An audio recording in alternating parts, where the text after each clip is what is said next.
रायगड, महाराष्ट्रासह देश विदेशातील ताज्या बातम्या पाहण्यासाठी मॅक्स इंडिया लाईव्ह चॅनलला सबस्क्राईब करा आणि बेल आयकॉन दाबायला विसरू नका.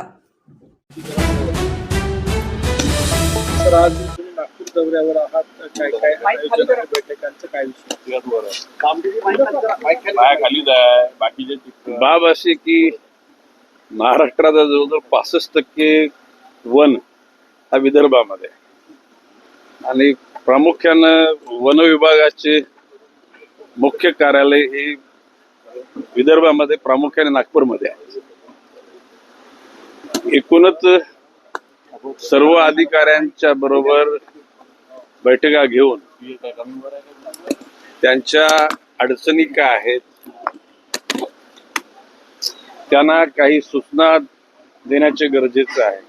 म्हणून आज 10 वाजल्यापासून संध्याकाळी 6 वाजेपर्यंत आणि उद्या 10 वाजल्यापासून संध्याकाळी 6 वाजेपर्यंत असे 2 दिवस बैठकांचं आयोजन करण्यात आलेलं आहे. त्याच्यामध्ये प्रामुख्याने वाघ आणि माणूस यांच्यामध्ये चालू असलेला संघर्ष, वाघांचे मानवावर हल्ले, मानवानं वाघांची केलेली शिकार, वाघ आपसामध्ये झुंज घेऊन जखमी होतात, या सर्वच बाबींचा एकूण विचार करता निश्चितपणे हा संघर्ष कमी व्हायला पाहिजे, त्याकरता उपाययोजना करण्याच्या अनुषंगानं निश्चितपणे आदान प्रदान विचाराचं होणार आहे. त्याचबरोबर FDCMच्या माध्यमातून राज्याच्या वन विभागाला आर्थिक बल मिळावं हा त्या ठिकाणी उद्देश आहे. मँग्रोव्ह डिव्हिजन आहे, त्याचबरोबर सोशल फॉरेस्ट्री आहे. या सर्वच अधिकाऱ्यांशी बोलून एकूण कोकण, पश्चिम महाराष्ट्र, मराठवाडा, विदर्भ, खानदेश या सर्व स्तरावर वनांचं आच्छादन व्हावं. आणि आज महाराष्ट्राच्या एकूण जमिनीचे 21% वन विभाग आहे, तो 30% व्हावे अशा प्रकारची केंद्र सरकारच्या वन विभागाची संकल्पना आहे आणि त्या अनुषंगानं प्रयत्न चालू आहेत. सर, खोक्या भोसलेच्या पत्नीनं वन विभागाच्या अधिकाऱ्यांना विरोधात तक्रार केलेली आहे, त्यांचे घर पाडल्या प्रकरणी. बाब अशी आहे की जर का अधिकारी वर्गाने जर का त्यांचं घर वनामध्ये नसताना पाडलं असेल तर त्या अधिकाऱ्यावर कारवाई केली जाईल. परंतु जर का वन विभागाच्या जागेवर कोणी जर अतिक्रमण केलं असेल तर त्या ठिकाणी वन अधिकाऱ्यांनी जर कारवाई केली असेल ती चुकीची केली असं म्हणणं योग्य होणार नाही. शिवाय आणखी पारधी लोकांचे पण घर पाडल्याची तक्रार अगदी अनुसूचित जाती जमाती आयोगापर्यंत त्या वस्तीतले लोक गेले होते की त्या भोसलेच्या सोबत गावातल्या इतर लोकांचे घर पाडण्यात. वन विभागाच्या बाहेर जर त्या ठिकाणी जर वन अधिकाऱ्यांनी घरं पाडली असेल तर चौकशी अंती त्यांच्यावर कारवाई निश्चित केली जाईल. ठाण्यामध्ये भाजपचा महापौर व्हावा अशी भाजपच्या स्थानिक नेत्यांची मागणी आहे. तुमचाही जनता दरबार पुढच्या 2-3 दिवसात त्या ठिकाणी आहे, काय सांगा?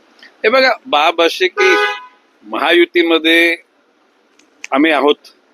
माननीय देवेंद्रजी फडणवीस भाजपचे नेते आहेत, माननीय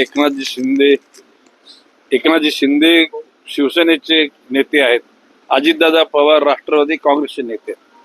बाब असे प्रत्येकाला आपला पक्ष वाढवण्याचा अधिकार आहे आणि तो कोणी रोखलेला नाही. कुठल्याही पक्षाच्या नेत्यानं, मंत्र्यानं, आमदारानं महाराष्ट्रातल्या कोपऱ्यात कुठेही जाऊन त्या ठिकाणी जर आपल्या पक्षाचा प्रचार केला आणि त्या ठिकाणी महायुती मजबूत करायचा प्रयत्न केला त्याच्यात वावगं काही आहे असं मला वाटत. काही राज्यमंत्र्यांना अधिकार दिले नसल्याचा नाराजीचा सूर होता. आता मुख्यमंत्री कार्यालयाकडून अशी माहिती आहे की राज्यमंत्र्यांकडनं माहिती मागवलेली आहे की तुम्हाला अधिकार दिलेले आहे की नाही. नाही, बाबाशे राज्यमंत्र्यांना महायुती आज आहे, त्यावेळेला 95ला युती झाली, त्यावेळेला मंत्री आणि राज्यमंत्र्यांच्या कामाचं वाटप केलं होतं. या पद्धतीनं ते राज्यमंत्र्यांना अधिकार देण्यात येतील हा विश्वास आहे. सातारा जिल्ह्यातील मुनावडे येथे आंतरराष्ट्रीय जल प्रकल्प सुरू होणार होता. एकनाथ शिंदेचा प्रोजेक्ट होता, तो कुठेतरी त्याचं काम थांबवण्यात आलेलं आहे. काय नेमकं परवानगी? नाही, कोणी थांबवलेलं नाही. बाब अशी आहे की कुठलाही प्रकल्प सुरू करायचा असेल त्याला पर्यावरण विभागाची, वन विभागाची फॉर्मल परवानगी लागतात. खात्याच्या अनुषंगाने ती कागदपत्राची आदान प्रदान केली जाणार आहे आणि कुठलाही प्रकल्प अडवण्याचा कोणाचा उद्देश नाही आणि तो अडवला जाणार नाही. म्हणजे पुढे त्याचं काम सुरू होईल. नाही, निश्चितपणे बाब अशी आहे की माननीय देवेंद्रजी फडणवीस असोत, एकनाथजी शिंदे असो की अजितदादा असोत, या तिन्ही महायुतीच्या नेत्यांनी कुठल्याही भागामध्ये असा एखादा जनतेला पूरक असलेला प्रकल्प करण्याचं ठरवलं तर सर्वच पक्षाचे महायुतीचे लोक त्याला पूरक वातावरण करतील असा माझा विश्वास आहे. नवी मुंबईतील सीवूड जवळ एक भूखंड आहे, त्या भूखंडावर मोठ्या प्रमाणात वृक्षतोडही करण्यात आलेली आहे आणि अहवाल तो वन विभागाने महसूल विभागाकडे सोपवल्याची माहिती आहे. नाही, बाब अशी आहे की खरं म्हणजे डीपीएस स्कूल म्हणजे NRIच्या बाजूला नवी मुंबईमध्ये पथदर्शी फ्लेमिंगोचं दर्शन तिथूनच व्हायचं. मधल्या काळामध्ये सिडकोच्या अधिकाऱ्यांनी त्या ठिकाणी त्या वॉटर बॉडीमध्ये येणारं पाणी थांबवलं आणि मग मी आमदार असताना स्वतः जाऊन सांगितलं की हे पाणी जर तुम्ही नाही जर नीट पूर्ववत केलं तर या ठिकाणी मलाच पोकलेन घेऊन त्या ठिकाणी ते तोडावं लागेल. सुदैवानं मी मंत्री झालो आणि आज त्या ठिकाणी सिडकोच्या अधिकाऱ्यांना सांगितलेलं आणि सिडको, महापालिका आणि वन विभाग या अधिकाऱ्यांनी पूर्वीसारखे तिथे फ्लेमिंगो येतील अशा प्रकारची व्यवस्था करा.